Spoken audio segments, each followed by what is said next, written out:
Good morning, everyone. Welcome to Health Talk. This is Peter Christian, and I'm actually on location right now at Providence St. Patrick Hospital, speaking with CEO Jeff Fee. Jeff, it's good to see you again, sir. Good to see you as well. All right. Now, we want to talk about something extra special and new that's coming up from Providence that you folks, this is a new concept. It is it's an opportunity for people to be able to come to the hospital and to be able to hear from you and from other medical professionals the direction that healthcare is going.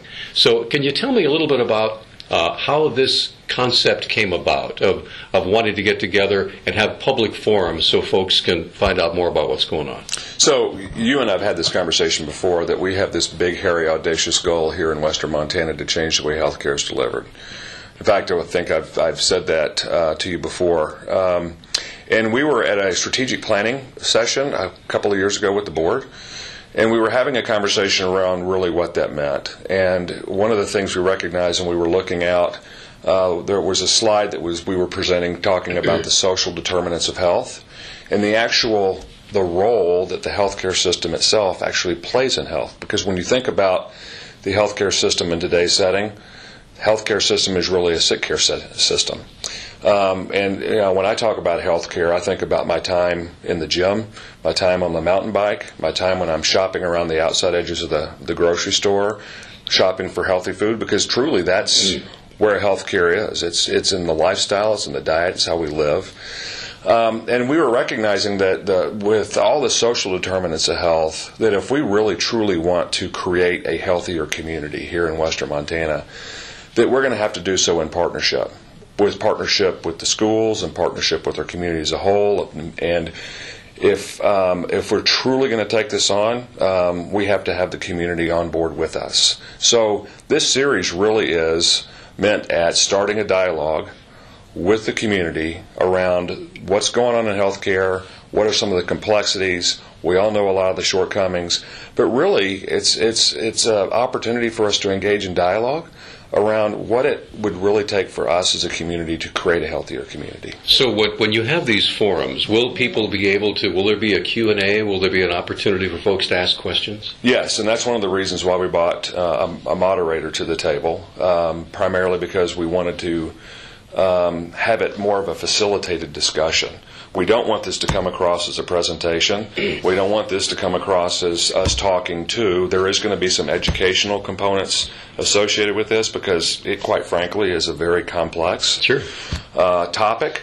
But it's absolutely meant to be a conversation. So rather than an opportunity for folks to hear a desired outcome, this is something where you're genuinely looking for people's ideas and questions, because there are so many questions about healthcare today. That is absolutely correct. Without having a good dialogue around what makes sense and getting true feedback from our community, I think we'd be trying to do this in a vacuum, which we all know would not be overly productive. Now, the first one is coming up. I understand Sally Mauk.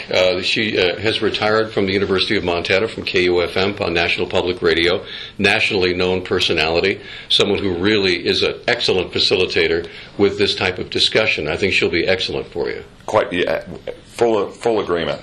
And I think one of the things that having a facilitator like that, because she has the historical integrity of the journalist that she is.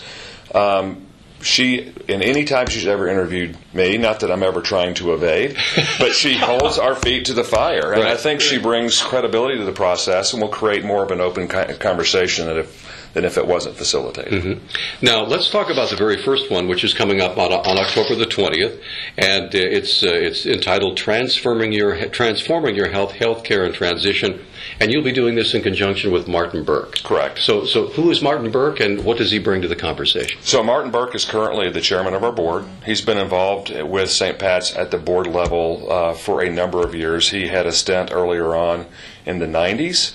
And he certainly came back on. I don't remember when he actually came back on, but he has been a very engaged board member. He's very knowledgeable about the healthcare industry, and former dean of the law school at the University of Montana.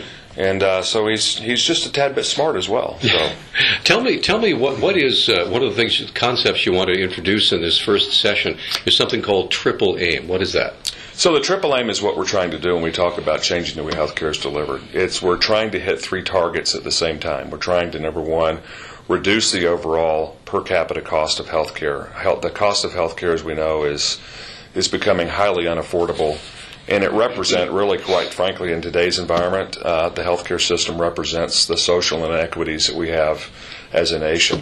So really lowering the overall cost of healthcare is one of the aims. The second aim is, while we're doing that, continuing to improve the overall quality.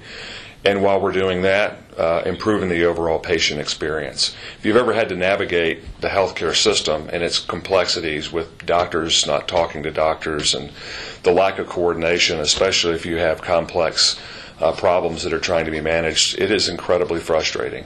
So it's lowering cost, improving quality, and improving the patient experience. One of the things that I think that people, when they think about healthcare, over the last 50 years or so, oh my gosh, I'm going to end up in the hospital. It's scary. You don't know what to expect. One of the things that I know that you're trying to do is to, even though you want people to come to the hospital when they're ill, you want them to be able to stay healthy. And to do that, you have various strategies with off-site clinics, basic ways of staying in touch with the patient without necessarily having to have them come to the hospital. Correct. Yes, I've said this many times that in today's model, our leading indicator of success is the number of patients that we have in the hospital. Just like in most businesses, the number of cars a car dealer sells, the more you sell, the better you do. Well, today, the more sick people we take care of, the better we are. We're trying to work, and this is part of the tricky piece, is we're trying to change the economic model to where ultimately our leading indicator of success is not the number of patients we have in the hospital, but the number of patients we've successfully kept out of the hospital.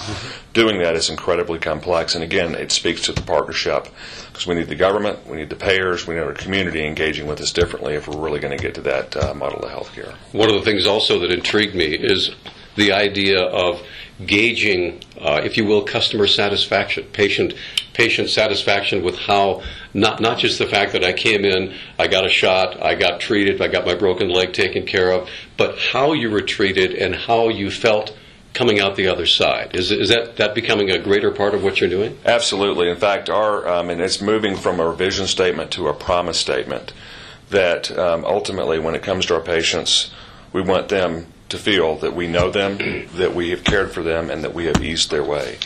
And a lot of that really does speak to the complexity in navigating the current healthcare system and being able to coordinate care and change the patient experience, lessen the frustration, is in the crosshairs of what we're trying to accomplish. And it's incredibly complex and difficult to get there. How has the Affordable Care Act and the fact that it's nationwide now, it's the law of the land for the last almost 5 years now, how has it transformed the way you folks see health care?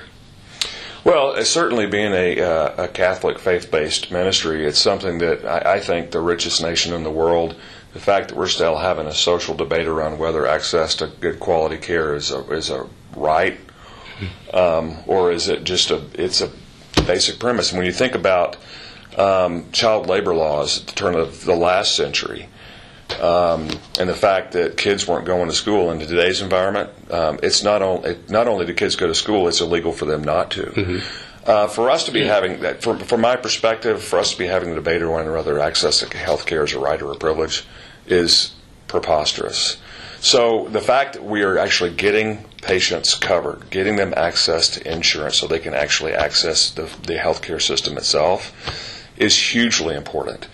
I think that it's the law. The ACA is not a perfect law. It needs some refinement. If you don't mind me asking, what kind of refinements would you like to see?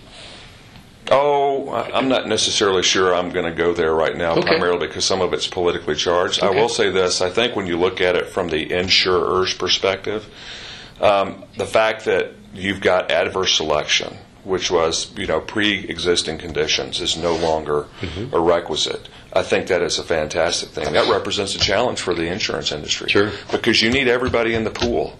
And one of the shortcomings is, and this is probably where I do get myself in a little bit of a political hot seat, is that the individual mandate was not sufficient enough to actually encourage people to truly get out there and get on the exchange. Because if it's only the sick people that are accessing insurance, and all the well people aren't, the pool is smaller, and ultimately the economics of that equation do not work. So one of the things I do think needs to be strengthened is the individual mandate needs to be stronger to get everybody into the pool so that economically it makes sense and we can sustain it. Okay, we're going to take a little break, come right back with more of Health Talk from Providence St. Patrick Hospital, visiting with CEO Jeff Fee. We'll be back in a moment. Welcome back to Health Talk. Again, I'm Peter Christian, visiting with Jeff Fee. He's the CEO of Providence St. Patrick Hospital here in Missoula. And we're talking about a wonderful new series of public forums that you're going to be having here at the hospital. And Sally Mauk is going to be the moderator. The first one, of course, coming up on the 20th, is the fact that you're going to talk about healthcare and transition. What are some of the other topics you'll be covering? Well, on the docket is the birth of better health, improving our health one baby at a time. That is going to be in December. I jumped over the November one, which is ultimately coordinating care at the medical home model, which we're going to have some physicians actually speaking and describing what the medical home is and what it's trying to accomplish. And then in January, we're fortunate enough to get another nationally recognized individual in here, Dr. Ira Mauk, who's actually still maintains residence here in Missoula, and be talking about the future of whole person care, palliative care, and advanced care planning and the importance of that. Beyond that, what we're really hoping we do in this dialogue is actually get some feedback from the community on topics and ideas for future events. Because ultimately, if we're the ones coming up with the topics, then it really is. It's not a two-way dialogue. So in the first 2 to 3, we're really hoping to get a sense, and we'll be developing topics with input from the community going forward. Now, would one of the topics possibly be the actual cost of health care? Even though we have insurance, there are always costs that the individual has to bear in one way or another. Is there a way that you as a hospital, Providence Medical Group, are helping folks to find a way to afford what they need to get done? Well, that's a nice segue into the very first one that we're doing next Tuesday, October 20th. Where we're going to be talking about healthcare and transition. And one of the things we're going to be talking about in the educational component of the session really gets to what are the drivers of the dysfunction in our current healthcare system. Why is healthcare in the U.S. so complex? Why is it so expensive? And what are some things that we're contemplating doing to starting to address those complexities? So absolutely, that's how we're going to start the whole conversation off. Okay. So when you get into, I know that you've just opened the maternity department here at St. Patrick Hospital. Quite literally a joyful time. It is. How has that been going for you? You know, I had somebody in here for the first time since we've been delivering babies. It's the first time they came over and visited, and we heard the harp playing the lullaby, and I said, stop, you know what that is? We just had a life enter this world in this organization. It is, it's wonderful. I mean, it really is. I mean, people, we have been taking care of a wide range of individuals in this community for years. We started delivering babies at St. Pat's in 1881 and stopped in 1975. And so it's had a tremendously positive impact on the organization because, as you know, working in hospitals, sometimes the outcome isn't always good. Mm-hmm. And one of the goals that we have for end-of-life care is that when we have people that are passing here, that them and their families have an experience that really honors the patient's wishes. So if we're helping truly usher people into the next life, why wouldn't we be helping them and ushering them into this one? And so it's really a nice balance, and I can tell you it's made a world of difference just for our caregivers because you see people's eyes light up when they hear the lullaby. Sure. And I will tell you, on the other end, on the palliative end, I've had several relatives, direct relatives of my wife's family, that became ill, came to St. Patrick Hospital, and went into comfort care.